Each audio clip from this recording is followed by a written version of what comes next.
नमस्कार, आप देख रहे हैं जनमानस शेखावाटी न्यूज। प्रसूता मौत मामला 3 दिन बाद खत्म हुआ धरना। मुआवजे का प्रस्ताव भेजने और परिजन को संविदा नौकरी देने पर बनी सहमति। जांच पूरी होने तक डॉक्टर नहीं रहेगा नीम का थाना। प्रसूता अंजलि सैनी की मौत के विरोध में एमसीएच अस्पताल के बाहर पिछले 3 दिनों से चल रहा धरना शनिवार को प्रशासन और संघर्ष समिति के बीच हुई वार्ता के बाद समाप्त हो गया। सीकर सांसद कामरेड अमराराम की मौजूदगी में हुई वार्ता में कई महत्वपूर्ण मांगों पर सहमति बनी, जिसके बाद आंदोलन समाप्त करने की घोषणा की गई। समझौते के अनुसार मामले की निष्पक्ष जांच कराई जाएगी। जांच में यदि किसी चिकित्सक या अस्पताल कर्मी की लापरवाही सामने आती है तो उसके खिलाफ नियमानुसार कार्रवाई की जाएगी। वहीं पीड़ित परिवार को आर्थिक सहायता दिलाने के लिए राज्य सरकार को मुआवजे का प्रस्ताव भेजा जाएगा। साथ ही परिवार के एक सदस्य को संविदा पर नौकरी देने पर भी सहमति बनी है। प्रशासन ने संबंधित चिकित्सक को जांच पूरी होने तक नीम का थाना में नहीं रखने का आश्वासन भी दिया। धरना समाप्त होने के बाद सांसद अमराराम ने कहा कि आंदोलन का उद्देश्य किसी व्यक्ति विशेष को निशाना बनाना नहीं, बल्कि पीड़ित परिवार को न्याय दिलाना और सरकारी स्वास्थ्य सेवाओं में जवाबदेही सुनिश्चित करना था। उन्होंने कहा कि दोषी पाए जाने वालों के खिलाफ नियमानुसार कार्रवाई की जाएगी तथा प्रशासन से सभी आश्वासनों को समयबद्ध तरीके से पूरा करने की अपेक्षा जताई। इस दौरान सांसद ने प्रदेश की स्वास्थ्य व्यवस्था पर भी सवाल उठाए। उन्होंने कहा कि सरकारी अस्पतालों में विशेषज्ञ चिकित्सकों, संसाधनों और दवाइयों की कमी के कारण मरीजों को परेशानी का सामना करना पड़ रहा है। उन्होंने सरकारी दवा आपूर्ति व्यवस्था की निष्पक्ष जांच कराने और स्वास्थ्य सेवाओं में व्यापक सुधार की आवश्यकता पर जोर दिया। आपने जो बातें रखी हैं उसमें लापरवाही के लिए जांच कमेटी बना दी गई और 3 जांच कर रही है। दूसरा, पीड़ित परिवार के लिए जो संविदा की होगा बता दिया। तीसरा, मुख्यमंत्री सहायता कोष का जो नंबर है हम इसमें सहायता का मामला। तीसरा आपने बताया जब तक रहेगा नहीं है, इसलिए हर सूरत में किसी मुगालते में मत रहना। संघर्षशील साथी अमराराम जी बैठे हैं, इन्होंने सरकारों को झुकाया है आपको साथ लेकर। ये जिला प्रशासन तो बेपिद्दी और मैं पिद्दी का शोरबा। मैं पुनः अगर संवेदनशील जिला प्रशासन है तो निवेदन करना चाहता हूं कि जो भी संघर्ष समिति ने आपको अपनी मांगे दी है उन पर तुरंत प्रभाव से। ये मेरा निवेदन है कि प्रसूताओं की मौत बहुत हुई है। कोटा संभाग है, मेडिकल हॉस्पिटल, कॉलेज हॉस्पिटल है, बीकानेर है और आज उसकी गंगानगर की भी आई है और हमारे यहाँ की भी एक आई है।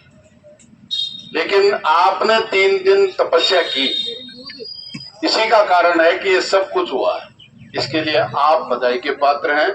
और डॉक्टर जब तक जांच होगी वो यहाँ नहीं रहेगा, जिसने ऑपरेशन किया वो यहाँ हॉस्पिटल में नहीं रहेगा। और जांच आने के बाद, पोस्टमार्टम होने के बाद उसमें जो दोषी पाए जाएंगे उनके खिलाफ कानूनी कार्रवाई, जांच होगी, कोर्ट में चालान होगा। जो भी दोषी पाए जाएंगे, सजा देने का काम कोर्ट का है, पुलिस का नहीं है, न इनका है।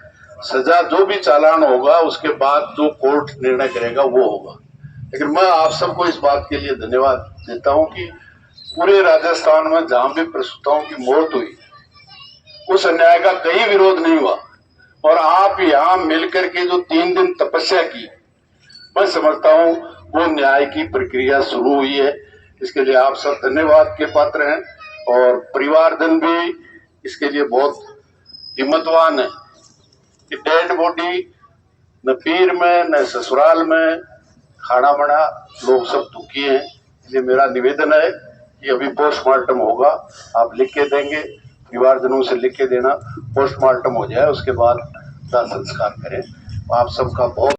प्रसूता की मौत हुई, बच्ची सही सलामत है, लेकिन इनकी लापरवाही के कारण इसकी जान गई है। और वो राजस्थान में सबसे ज़्यादा प्रसूताओं की जान जाने का रिकॉर्ड राजस्थान का है। इसलिए तय रूप से मैं तमाम साथियों को, बहनों को, भाइयों को इस बात के लिए धन्यवाद। और विशेष तौर से जो अगवाकारी संघर्ष समिति के साथी थे उन्होंने अगुवाई की, जब सब लोग जुड़े और 3 दिन तपस्या की तो निश्चित रूप से उनको न्याय मिलेगी। और ये विश्वास प्रशासन और जिला प्रशासन अब किस किस बातों पर सहमति बनी है सर? सहमति एक तो ये बनी है कि डॉक्टर यहाँ नहीं रहेगा जिसने ऑपरेशन किया जब तक जांच होगी, दोषी पाया जाएगा, उनके मेडिकल रिपोर्ट और जांच रिपोर्ट के साथ वो मर्ग दर्ज हुई है वो रिपोर्ट में दर्ज हो जाएगी। दूसरा ये है कि जो उनके मुआवजे के लिए बच्ची के लिए यहाँ से मुख्यमंत्री सहायता कोष के लिए 1 करोड़ रुपये वो रिपोर्ट बना के भेजेंगे प्रस्ताव सरकार के पास। और तीसरा ये है संविदा पे उसके परिवार को नौकरी दी जाए। ये 4। अमराराम जी, जांच की मांग कहाँ तक है? जैसे एक डॉक्टर ने ऑपरेशन किया, फिर एक डॉक्टर ने इलाज किया, फिर दूसरे डॉक्टर ने जिसने ऑपरेशन किया उसने भी इलाज किया, फिर रेफर किया, फिर बराला में मौत हुई। तो ये सारे जांच के दायरे में है या एक डॉक्टर? नहीं, पूरी जांच सभी यहाँ से जो भी जिम्मेदार है करके जो डेथ हुई है बराला में वहाँ तक की जांच होगी, किस किस की गलती है जी। और जो गलती जांच में आएगी निश्चित रूप से उनके खिलाफ जो भी दोषी हो उसके खिलाफ कार्रवाई होगा, उसी के होगी। बाकी तो भाई जांच पर आप तो नहीं कर सकते। संभागीय मुख्यालय कोटा और बीकानेर में प्रसूताओं की मौत हुई, उनकी किसी ने विरोध नहीं किया और उसकी कोई भी इस तरह की जांच नहीं हुई। मैं समझता हूँ, धन्यवाद दूंगा जितने भी माता बहनें, जवान, बुजुर्ग जिन्होंने 3 दिन तपस्या की है, तो इसकी निश्चित रूप से न्याय की एक बात हुई है। और मैं समझता हूँ यही जन दबाव ही सबसे बड़ा है। तो सर, पूरे राजस्थान में प्रसूताओं की मौत के मामले आ रही हैं, तो इसमें सरकार को आप क्या कहेंगे? सरकार है ही नहीं। जिस सरकार का चिकित्सा मंत्री ये कहे प्रसूताएं नाचती गाती आई थी, मतलब इससे ज़्यादा शर्म की बात क्या हो सकती है? वो चिकित्सा मंत्री भी किसी माँ की कोख से पैदा हुआ, मैं भी माँ की कोख से पैदा हुआ, यहाँ खड़े सब आप और हम सब माँ की कोख से पैदा हुए। और जिस तरह से प्रसूता का दर्द है, मैं समझता हूँ माँ ही समझ सकती है, पांच नहीं समझ सकती, हम नहीं, पुरुष नहीं समझ सकते। और उसके लिए अगर राजस्थान का चिकित्सा मंत्री ये कहे कि हॉस्पिटल में प्रसूताएं आई, वो नाचती गाती आई थी, मतलब शर्म से डूब मरना चाहिए। अगर थोड़ी बहुत भी शर्म भारतीय जनता पार्टी में है तो ऐसे चिकित्सा मंत्री को पद से हटा देना चाहिए। अमराराम जी, एक समस्या और है, जो आज इस अंजलि सैनी के साथ हुआ अन्याय, वो कल की आने वाली महिलाओं बहन बेटियों के साथ भी होगा, क्योंकि खून की कमी हर महिलाओं में है और ब्लड की भी कमी कहीं देखी जाती है। क्या संसद में आप मुद्दा उठाओगे? बिल्कुल उठाएंगे। और सरकार को जो चरित्र आ रहा है, राजस्थान जो सबसे बड़ा प्रांत है, दूरियां बहुत बड़ी है और हॉस्पिटलों की जो हालत है, निश्चित रूप से यही नहीं है। मेरा तो निवेदन है कि जो सरकारी सप्लाई है दवाइयों की, उसकी भी जांच की जाए।